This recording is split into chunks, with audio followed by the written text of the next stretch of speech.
कुछ कहानियां सिर्फ डराती नहीं, कुछ कहानियां दिल तोड़ देती हैं। कुछ आत्माएं बदला नहीं चाहती, वो सिर्फ इंसाफ चाहती हैं। एक सुनसान सड़क, एक काली साड़ी और एक अधूरी प्रेम कहानी।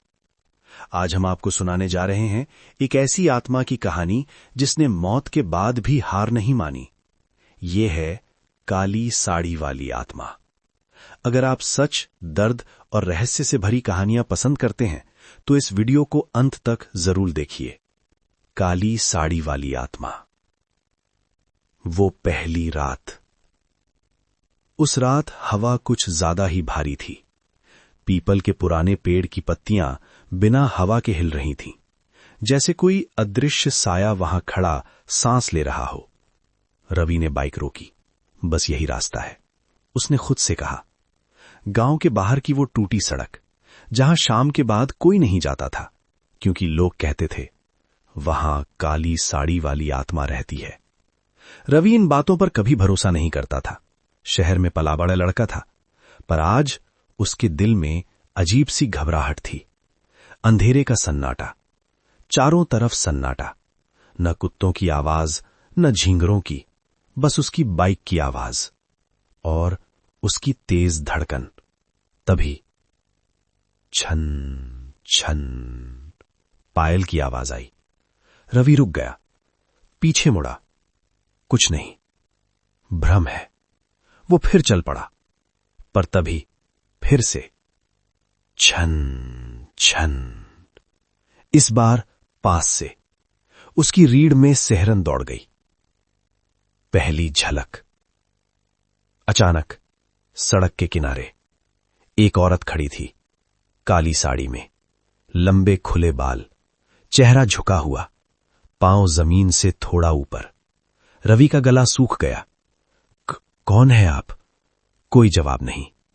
वो धीरे धीरे उसकी ओर मुड़ी। चेहरा सामने आया।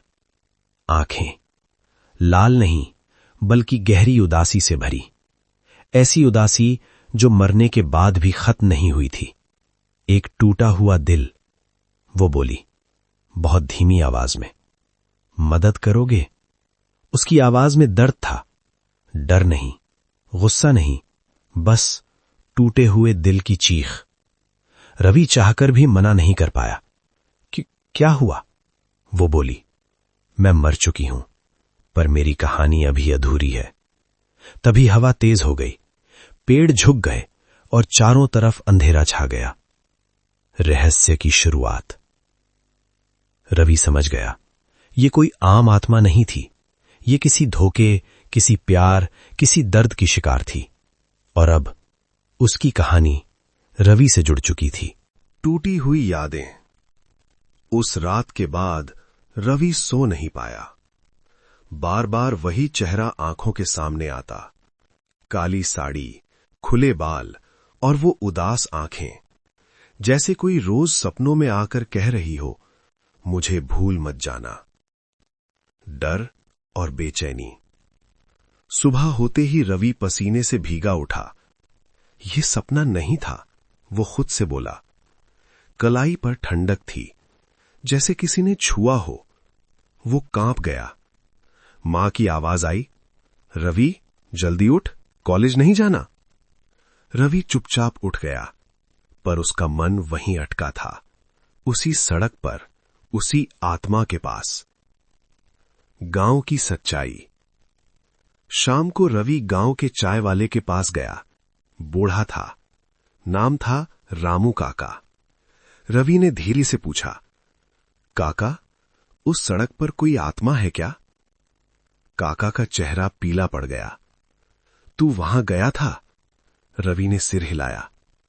काका कांपते हुए बोले, बेटा वहां मत जाया कर, वहां सिया की आत्मा भटकती है। सिया की कहानी। 20 साल पहले सिया गांव की सबसे खूबसूरत लड़की थी। सीधी सादी, मंदिर में भजन गाती थी। सब उससे प्यार करते थे। पर एक लड़का था, विक्रम, अमीर, घमंडी। सिया से प्यार का नाटक किया, शादी का वादा किया और फिर उसे छोड़ दिया। धोखा। सिया गर्भवती हो गई। विक्रम मुकर गया। गांव वालों ने उसे बदनाम किया। मां बाप ने घर से निकाल दिया। वो टूटी हुई लड़की रातों रात गायब हो गई। कुछ दिन बाद उसकी लाश उसी सड़क के पास मिली, काली साड़ी में, फांसी लगी हुई। अधूरी आत्मा। काका की आंखें भर आईं। बेटा, वो आत्मा शांति नहीं पा सकी। वो आज भी इंसाफ ढूंढ रही है। रवि का दिल बैठ गया। इसलिए उसने मुझे रोका। काका बोले, शायद तू ही उसका आखिरी सहारा है। फिर मुलाकात। उस रात रवि फिर उसी सड़क पर गया, डर के बावजूद। सिया, उसने धीरे से पुकारा। हवा ठंडी हो गई, धुंध छा गई, और फिर वो सामने थी। इस बार रो रही थी, आंसू खून जैसे लाल। मुझे इंसाफ चाहिए, उसने कहा। रवि ने कांपते हुए कहा, मैं मदद करूंगा। उसने हाथ बढ़ाया। रवि ने पकड़ लिया। हाथ बर्फ जैसा ठंडा था, पर दिल आग की तरह जल रहा था। अब ये कहानी सिर्फ डर की नहीं थी, ये इंसाफ की लड़ाई थी। सच की परछाइयां। उस रात रवि ने नींद से तौबा कर ली थी। कमरे की लाइट जल रही थी, पर अंधेरा फिर भी दिल के अंदर था। बार बार सिया की आवाज गूंजती, मुझे इंसाफ चाहिए। सच की तलाश। सुबह होते ही रवि सीधा पंचायत भवन गया। पुराने रिकॉर्ड, धूल से भरे कागज, 20 साल पुरानी फाइल, नाम सिया देवी केस 2006। उसके हाथ कांप गए। उसने फाइल खोली। अधूरी रिपोर्ट। रिपोर्ट में लिखा था, मौत आत्महत्या प्रतीत होती है। कोई जांच नहीं, कोई पूछताछ नहीं, कोई गवाह नहीं, बस फाइल बंद। रवि गुस्से से कांप उठा। ये हत्या थी, उसने बुदबुदाया। टूटा हुआ घर। रवि सिया के पुराने घर पहुंचा। खंडहर बन चुका था। दरवाजा टूटा, दीवारों पर काई। अंदर एक कमरा बचा था। वहां एक पुरानी डायरी पड़ी थी, धूल में ढकी। सिया की डायरी। रवि ने कांपते हाथों से खोली। पहला पन्ना। अगर कोई ये पढ़े तो समझ लेना मैं बुरी नहीं थी। उसकी आंखें भर आईं। डायरी से पन्ने। 15 मार्च 2006। विक्रम ने कहा वो मुझसे शादी करेगा। मैं खुश हूं। 2 मई 2006। वो अब बदल गया है, फोन नहीं उठाता। 18 जून 2006। मैं मां बनने वाली हूं, डर लग रहा है। 5 अगस्त 2006। विक्रम ने कहा, तू मेरे लायक नहीं, मैं टूट गई। 20 अगस्त 2006। आज गांव वालों ने मुझ पर पत्थर फेंके। भगवान, मैं थक गई हूं। आखिरी पन्ना। अगर मैं मर जाऊं तो समझना मुझे मारा गया है। खतरे की आहट। तभी पीछे से आवाज आई, बहुत शौक है पुरानी कब्रें खोदने का। रवि पलटा। सामने खड़ा था विक्रम। सफेद बाल, महंगी कार, नेताजी वाला अंदाज, पर आंखों में वही क्रूरता। धमकी। ये सब भूल जा, विक्रम बोला, वरना अंजाम बुरा होगा। रवि ने डायरी कसकर पकड़ ली। अब नहीं, अब सिया को इंसाफ मिलेगा। विक्रम हंसा। 20 साल पहले कुछ नहीं हुआ, अब क्या होगा? आत्मा की चेतावनी। उस रात रवि के कमरे में ठंडी हवा चली। लाइट बुझ गई। सिया सामने खड़ी थी। वो तुझे मारेगा, उसने कहा। सावधान रहना। उसकी आंखों में डर था। पहली बार आत्मा भी डर रही थी। संघर्ष की शुरुआत। रवि समझ गया, अब ये लड़ाई आसान नहीं। ये एक ताकतवर आदमी के खिलाफ थी, और उसके पास बस सच था और सिया का भरोसा। मौत की साजिश। उस दिन के बाद रवि को चैन से सांस लेने का मौका नहीं मिला। हर पल लगता कोई उसे देख रहा है, कोई उसका पीछा कर रहा है, अनजाना पीछा। शाम को कॉलेज से लौटते समय रवि ने महसूस किया कि एक काली एसयूवी लगातार पीछे आ रही है। जहां वो मुड़ा वो भी मुड़ी। उसका दिल जोर जोर से धड़कने लगा। ये वही है, उसने सोचा। विक्रम। पहला हमला। अचानक एसयूवी ने उसकी बाइक को टक्कर मारी। रवि हवा में उछला, सड़क पर गिरा। सर से खून बहने लगा। आंखों के सामने अंधेरा छा गया। मौत और आत्मा के बीच अचेत अवस्था में रवि ने खुद को एक धुंधली जगह पर पाया। चारों तरफ सफेद धुआं, बीच में सिया खड़ी थी, इस बार पहले से ज्यादा चमकदार, जैसे रोशनी से बनी हो। अभी नहीं, उसने कहा, तुझे मरने नहीं दूंगी। उसने रवि के माथे पर हाथ रखा। अचानक तेज रोशनी फैली। जिंदगी की वापसी। रवि, रवि, आवाज आई, मां की। वो अस्पताल में था। डॉक्टर बोले, किस्मत अच्छी थी, वरना बचना मुश्किल था। रवि समझ गया, ये किस्मत नहीं थी, सिया थी। सबूत का हथियार। अस्पताल में पड़े पड़े रवि ने डायरी की फोटो सोशल मीडिया पर डाल दी। पुराने पन्ने, सिया की लिखावट। सच सामने आने लगा। लोगों ने शेयर करना शुरू किया। #जस्टिस फॉर सिया ट्रेंड करने लगा। विक्रम का डर। टीवी पर खबर चल रही थी, 20 साल पुराना केस फिर खुला। विक्रम का चेहरा सफेद पड़ गया। उस लड़के को खत्म करो, उसने अपने आदमी से कहा। दूसरी चेतावनी। रात को रवि ने खिड़की पर परछाई देखी। काली साड़ी लहरा रही थी। सिया बोली, अब वो आखिरी चाल चलेगा, तैयार रहो। उसकी आवाज भारी हो चुकी थी, जैसे उसमें कोई शक्ति भर गई हो।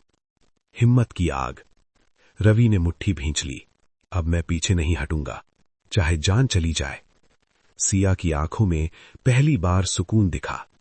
अदालत की राह। अगले दिन पुलिस ने विक्रम को पूछताछ के लिए बुलाया। मीडिया पहुंच गई। भीड़ जुट गई। 20 साल बाद न्याय की उम्मीद जगी। न्याय और मुक्ति। उस सुबह पूरा गांव अदालत के बाहर जमा था। कैमरे, माइक, नारे। सिया को इंसाफ दो। रवि व्हीलचेयर पर बैठा था, कमजोर, पर आंखों में आग। अदालत का सन्नाटा। जज अंदर आए, सब खड़े हो गए। विक्रम कटघरे में खड़ा था, सूट बूट में, पर पसीना बह रहा था। सच की परतें। सरकारी वकील ने सबूत पेश किए। सिया की डायरी, सोशल मीडिया रिकॉर्ड, पुराने गवाह, फोन कॉल डिटेल्स। एक एक करके झूठ टूटने लगा। गवाह की गवाही। रामू काका को बुलाया गया। कांपते हुए बोले, मैंने उस रात विक्रम को सिया के घर से निकलते देखा था। कोर्ट में सन्नाटा छा गया। विक्रम का आखिरी खेल। अचानक विक्रम चिल्लाया, यह सब झूठ है, इस लड़के ने सब बनाया है। उसने रवि की तरफ इशारा किया। तभी बिजली चली गई। कोर्ट अंधेरे में डूब गई। आत्मा का सच। ठंडी हवा चली। काली साड़ी लहराई। एक आवाज गूंजी, झूठा। सबने महसूस किया कुछ अदृश्य मौजूद है। विक्रम कांपने लगा। नहीं, ये नहीं हो सकता। छुपा हुआ वीडियो। लाइट वापस आई। रवि ने मोबाइल आगे किया। ये देखिए, एक पुराना वीडियो, सीसीटीवी फुटेज, जिसमें विक्रम सिया से झगड़ रहा था, उसे धक्का दे रहा था, फांसी का नाटक रच रहा था। फैसला। जज बोले, विक्रम सिंह, आप दोषी पाए जाते हैं। उम्र कैद की सजा। हथकड़ी लगी। भीड़ रो पड़ी। आखिरी विदाई। रात को रवि फिर उसी सड़क पर गया। सिया खड़ी थी। इस बार मुस्कुरा रही थी, आंखों में शांति। धन्यवाद, उसने कहा। अब मैं जा सकती हूं। धीरे धीरे वो रोशनी में बदल गई और गायब हो गई। नई सुबह। कुछ महीनों बाद रवि सामाजिक कार्यकर्ता बन गया। लड़कियों के लिए आवाज उठाने लगा। सिया की याद में एक ट्रस्ट बनाया, सिया फाउंडेशन। अब वो आत्मा नहीं थी, वो एक प्रेरणा थी। अंत नहीं, शुरुआत। रवि जब भी उस सड़क से गुजरता, हल्की हवा चलती, जैसे कोई कह रहा हो, मैं मुक्त हूं। कहते हैं जब किसी को इंसाफ मिल जाता है तो आत्मा को भी शांति मिल जाती है। सिया को भी आखिरकार वो मिला जो उसे जिंदगी में नहीं मिला था, इज्जत, सच और न्याय। रवि ने साबित कर दिया कि एक इंसान भी सिस्टम से लड़ सकता है और एक टूटी आत्मा को मुक्ति दिला सकता है। अगर आपको ये कहानी पसंद आई हो तो इसे शेयर जरूर करें, ताकि हर सिया को इंसाफ मिले। मिलते हैं अगली कहानी में एक नए रहस्य के साथ। तब तक के लिए सतर्क रहिए और सच का साथ दीजिए।